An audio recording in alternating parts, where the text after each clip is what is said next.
Hey there, are you struggling from your state of life, being poor and feeling like nothing has changed in recent years?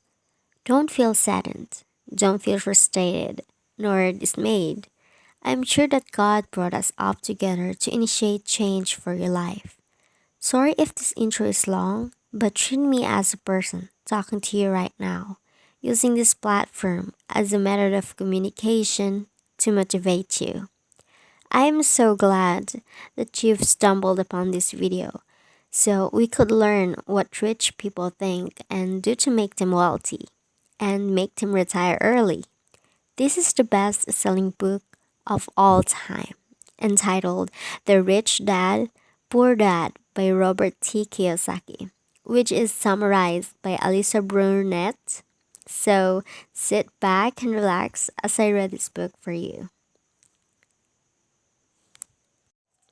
Summary of Rich Dad, Poor Dad by Robert T. Kiyosaki. Written by Alyssa Burnette. What do wealthy teach their children about financial independence? Introduction. Does money ever make you nervous? Do you ever find yourself feeling as though you're not equipped to deal with your personal finances? Perhaps you have a mountain of credit card debt.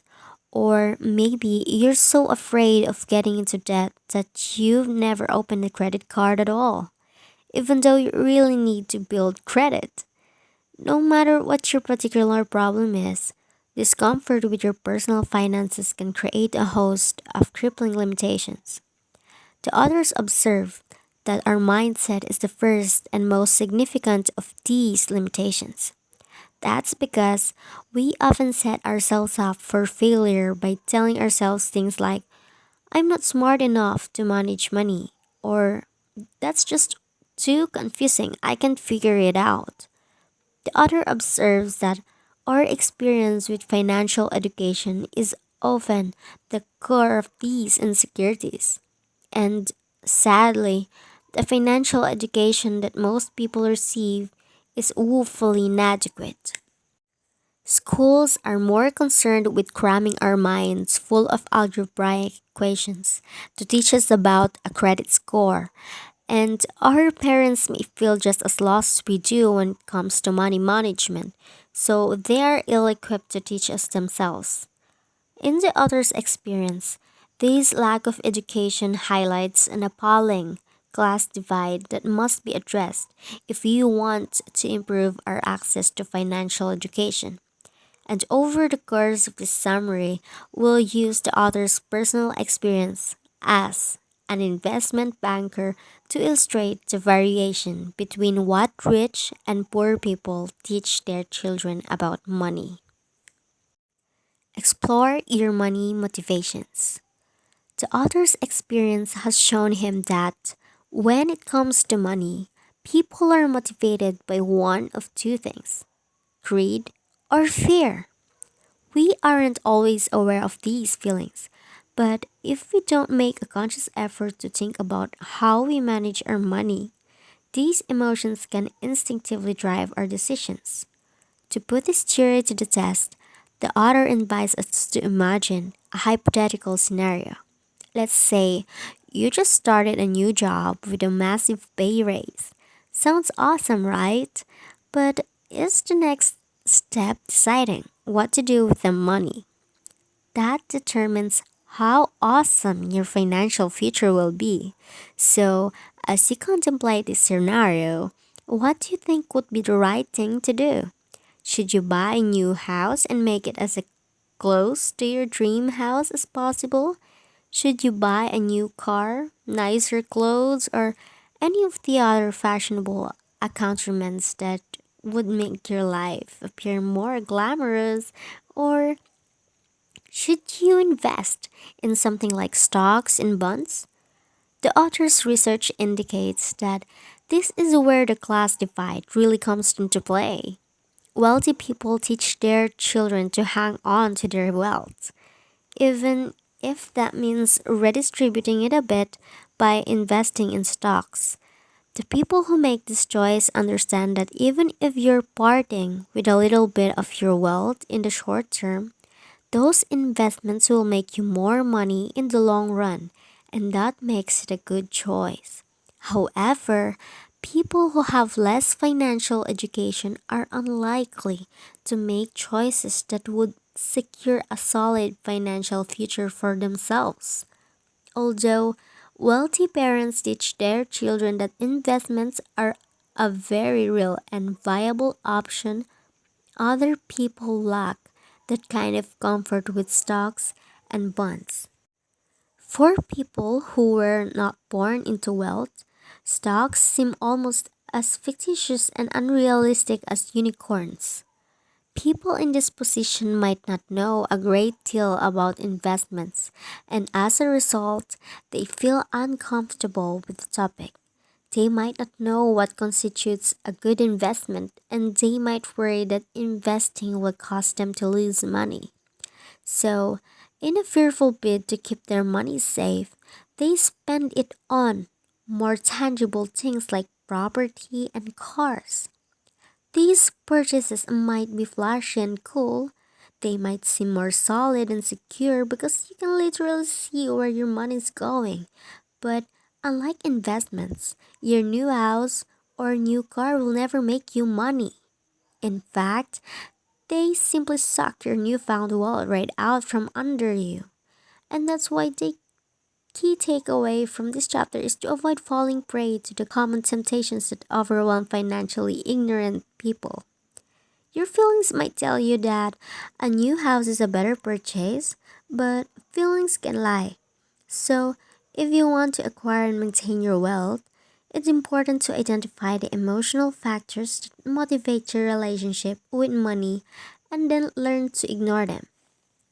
Instead of listening to your feelings, replace them with knowledge that can help you make sound decisions about your finances. And in the next two chapters, we'll take a look at the financial education you need that was never taught in schools. Who wants to be a millionaire? If you went up to the average person on the street and asked them this question, pretty much everybody would say, "Yes, I'd love to be a millionaire." However, the author observes that having an excess amount of wealth can be more problematic than you might think. That's because it's a lot easier to become a millionaire than it is to stay a millionaire. Why? Well, although we tend to conceptualize $1 million as being an infinite sum of money, the truth is that it's anything but. So let's imagine that you really do have $1 million. You spend at least half of it on a fancy house, you spend more on a luxury car, you spend a little extra on some designer clothes to match your new lifestyle. Now, an overwhelming portion of your infinite amount of money is gone. How are you going to make your house payment? How will you pay for your flashy car's insurance or repairs? How can you keep up with your new high class friends? What are you going to do when something breaks in your house? The authors observed that self made millionaires who hang onto their nest eggs are successful because they considered these dilemmas in advance and planned accordingly. Sure, there are a lot of young self made millionaires and celebrities who are happy to flash wads of cash around and who blow their money trying to maintain their lifestyle.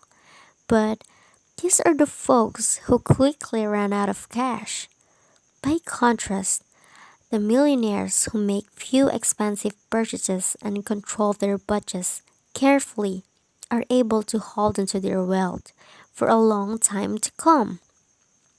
And the author's research indicates that many millionaires practiced this strategy for a long time before they ever attained their wealthy status. In fact, the penny pinching strategies they employed are so accessible that pretty much anyone could implement these tips to become a self made millionaire. Here's how it works: you start by simply cutting out all the purchases you don't need. The things we buy may be different for everyone, but the logic is the same. Because at one point or another, everyone has thought, oh, it's only $5, $10, or $15. It won't hurt to spend just a little bit, but every time we employ that logic and spend another small amount on something we don't need, we're throwing away another little bit of money. And if we repeat this process multiple times every month, we've thrown away hundreds of dollars before we ever even realized it. But what would happen if we held onto those little chunks of money every time instead? What would happen if we saved them and put them aside? By carefully saving over time, the others are firm that it's easy to put aside enough money to become a self-made millionaire. In fact, contrary to popular opinion, you don't need to make seven figures to begin with. You don't even need a substantial salary. You can cultivate a fortune of your very own simply by setting a goal, sticking to a budget, and saving money every month. How to make smart investments. In the previous chapter, we examined the financial success strategies of your average self made millionaire. But even though saving money over time is crucial to financial success, the reality is that that's not how your average millionaire made their money. Instead, most wealthy people amass their fortunes by investing in stocks. And because this is a topic that many people aren't familiar with, we're going to devote this chapter to learning about stocks and investments. We'll start off with a bit of terminology first by learning the difference between an asset and a liability. An asset is an investment that will help you make more money, like holding shares in a company such as Apple or Google. A liability is an investment that will cost you money, like a flashy Maserati that you probably can't afford. Similarly, a house is often thought of an asset, but it's actually a big liability because you're constantly pouring money into it. Whether that's because of the mortgage or because of repairs, renovations, and decor, owning your own home is more of a money pit than people assume. But now that we've taken a look at some terminology and some common misconceptions, let's dive in and learn more about making smart investments. So, first of all, let's take a look at what an investment really is. Renowned investment banker and CEO Warren Buffett defines investing as the process of laying out money now to receive more money in the future. So, now that we have a solid definition for investing, let's unpack the inner workings of the stock market and how to invest in it. We'll start with a simple and accessible explanation from professional investor and financial analyst Chad Langiger. To begin to understand the stock market, we first need to know what stocks are. Langiger begins by providing a simple definition of stocks. Stocks or shares of a company represent ownership equity in a firm, which give shareholders voting rights as well as a residual claim on corporate earnings in the form of capital gains and dividends. Stock markets are where individual and institutional investors come together to buy and sell shares in a public venue. Nowadays, these exchanges exist as electronic marketplaces. Share prices are set by supply and demand in the market as buyers and sellers place orders. Order flow and bid ask spreads are often maintained by specialists or market makers to ensure an orderly and fair market. So, now that we know more about investing in stocks, we can move forward and develop a better understanding of the stock market and how it works. Langer adds that the prices of shares on a stock market can be set in a number of ways, but the most common way is through an auction process where buyers and sellers place bids and offers to buy or sell. A bid is the price at which somebody wishes to buy, and an offer or ask is the price at which somebody wishes to sell. When the bid and ask coincide, a trade is made.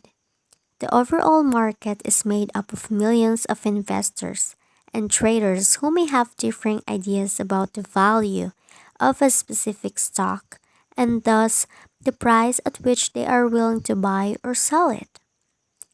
The thousands of transactions that occur as these investors and traders convert their intentions to actions by buying and or selling a stock cause minute by minute gyrations in it over the course of a trading day.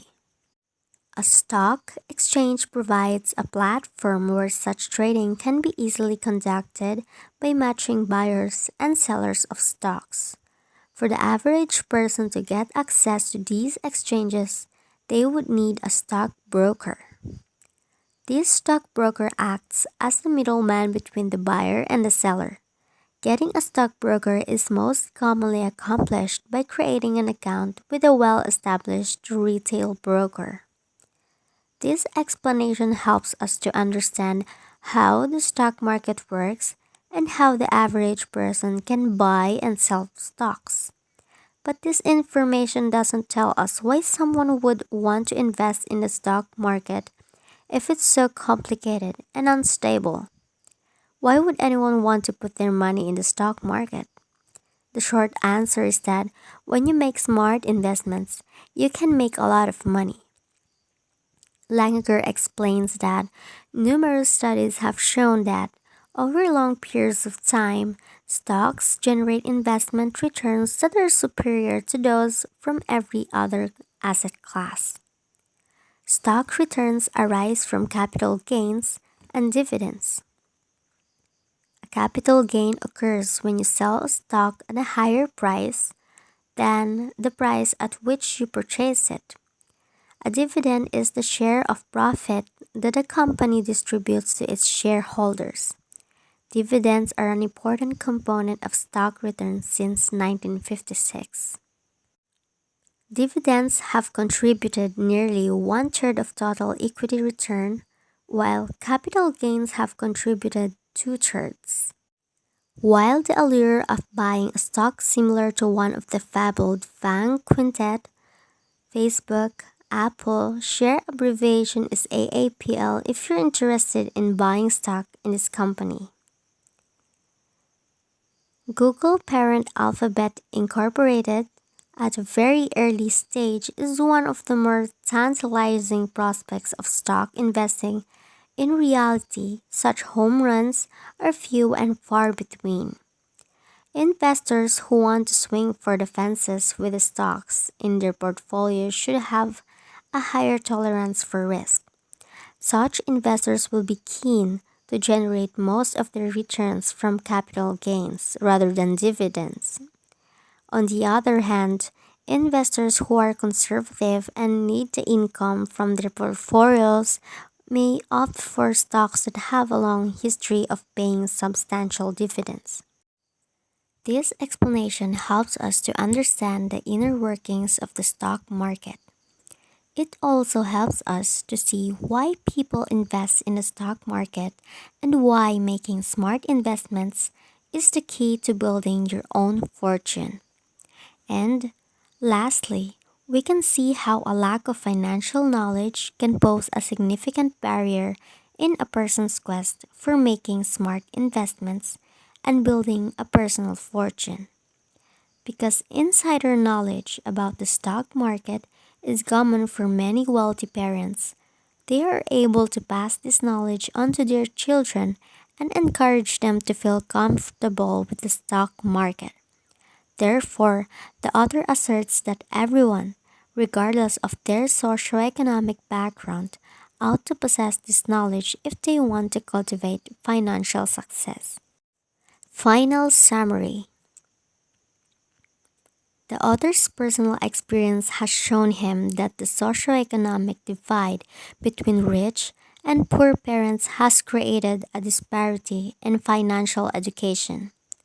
Because wealthy parents are comfortable with the inner workings of the stock market and the logistics of wealth management, they pass this knowledge on to their children and give them the tools to build a healthy financial future.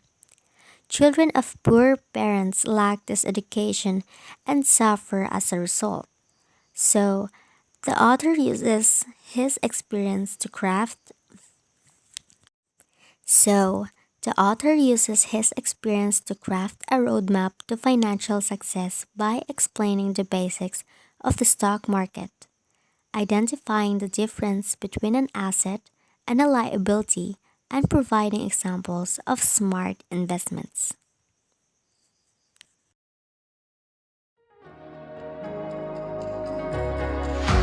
Show me life, show me love, make a change, time is up.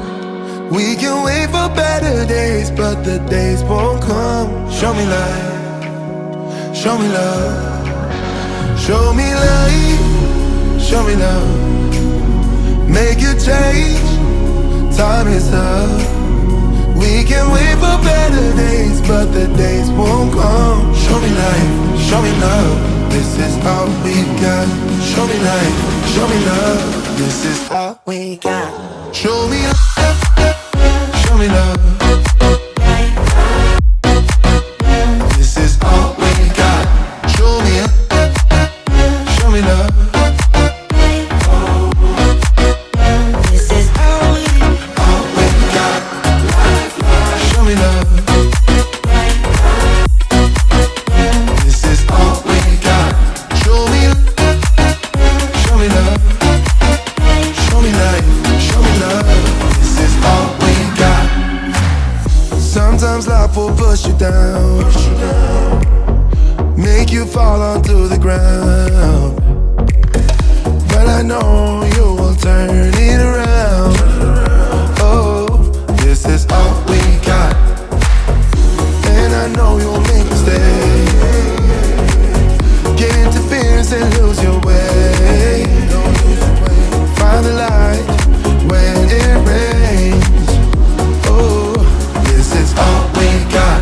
Show me life, show me love, make a change, time is up. We can wait for better days, but the days won't come. Show me life, show me love, show me life, show me love, make a change, time is up. We can wait for better days, but the days won't come. Show me life, show me love, this is all we got. Show me life, show me love, this is all we got. Show me love,